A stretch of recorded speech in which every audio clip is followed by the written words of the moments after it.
একসময় এক সবুজ অরণ্যে বাস করত সিংহরাজ আর সিংহরাজ।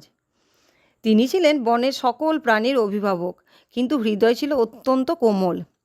একদিন নদীর ধারে হাঁটতে হাঁটতে তিনি দেখতে পেলেন দুটি ছোট্ট খরগোশ খুব আনন্দ করে খেলছে।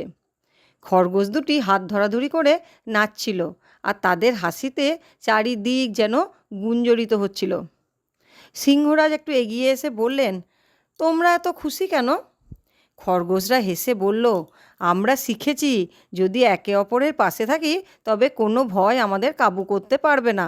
আমরা একসাথে থাকলে খুব শক্তিশালী হয়ে থাকব। সিংহরাজ শুনে খুব আনন্দিত হলেন। তিনি ভাবলেন, ছোট প্রাণীরা যে এত বড় শিক্ষা জানে তা সত্যিই আশ্চর্যের। তিনি তাদের মাথায় হাত রেখে বললেন, তোমরা সত্যিই বুদ্ধিমান। ঐক্য আর ভালোবাসায় পৃথিবীর সবচেয়ে বড় শক্তি। এরপর থেকে খরগোশ দুটি শুধুই খেলাধুলা করতো না, অন্য প্রাণীদেরও শেখাতো একে অন্যের হয়ে থাকো, ভয় জিতবে না।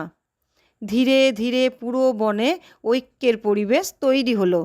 হরিণ, পাখি, কাঠবেড়ালি সবাই মিলে একে অপরকে সাহায্য করত।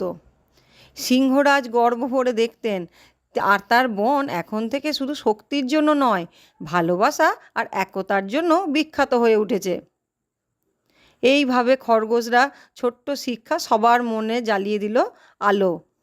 বন যেন হয়ে উঠল এক পরিবার, যেখানে সবার হাসি আর সহযোগিতা মিলে মিশে এক সুন্দর গল্প গড়ে তুলল।